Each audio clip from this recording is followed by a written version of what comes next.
मुगल बादशाह बाबर उर्फ जहीर उद दीन मोहम्मद बाबर, जिसने पूरे एशिया महाद्वीप पर राज किया था, मुगल साम्राज्य का संस्थापक और भारत का पहला मुगल सम्राट था बाबर। उसका पूरा नाम था जहीर उद दीन मोहम्मद बाबर था।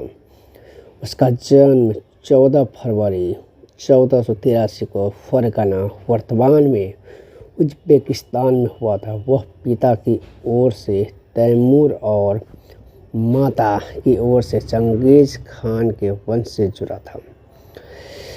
मुगल सम्राट बाबर का भारत में पहला आक्रमण। बाबर ने कई बार भारत पर आक्रमण किया। 21 अप्रैल 1526 ईस्वी को पहली पानीपत की लड़ाई में उसने दिल्ली के सुल्तान इब्राहिम लोदी को हराया। इस विजय के बाद बाबर ने भारत में मुगल साम्राज्य की स्थापना की। बाबर ने जो युद्ध लड़े उसमें है पहला पानीपत का युद्ध, जिसमें उसने इब्राहिम लोदी पर विजय हासिल किया था। पानीपत का युद्ध 1526 ईस्वी में लड़ा गया था। बाबर ने दूसरा युद्ध खानवा का युद्ध 1527 में लड़ा, जिसमें उसने राणा सांगा पर विजय हासिल किया। बाबर ने तीसरा युद्ध घाघरा का युद्ध 1529 ईस्वी में अफगान शासकों पर विजय किया। बाबर की जो कुछ विशेषताएं है वह इस प्रकार है। वह एक कुशल सेनापति और रणनीतिकार था। उसने युद्धों में तोपों और बारूद का प्रभावी उपयोग किया। उसने अपनी आत्मकथा बाबरनामा लिखी, जो उस समय के इतिहास का महत्वपूर्ण स्रोत मानी जाती है। बाबर का मृत्यु 26 दिसंबर 1530 ईस्वी को आगरा में हुई। उसके बाद उसका पुत्र हुमायूं मुगल सम्राट बना। बाद में बाबर की इच्छा के अनुसार इसके अवशेष काबुल में दफना दिए गए। बाबर को भारत आने के लिए मुख्य रूप से दौलत खान लोदी पंजाब का सूबेदार था और आलम खान लोदी इब्राहिम लोदी के चाचा ने आमंत्रित किया था।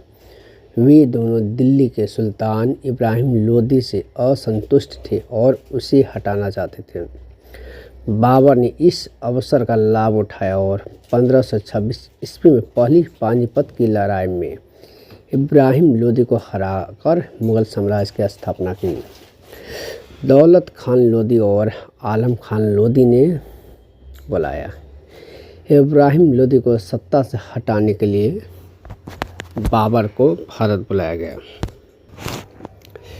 बाबर ने अपनी आत्मकथा बाबरनामा में लिखा है कि राणा सांगा ने उसे इब्राहिम लोदी के विरुद्ध भारत आने का संदेश भेजा था, लेकिन कई आधुनिक इतिहासकारों का मानना है कि इसका स्पष्ट और स्वतंत्र प्रमाण नहीं मिलता। इसलिए यह निश्चित रूप से नहीं कहा जा सकता कि राणा सांगा ने बाबर को बुलाया था।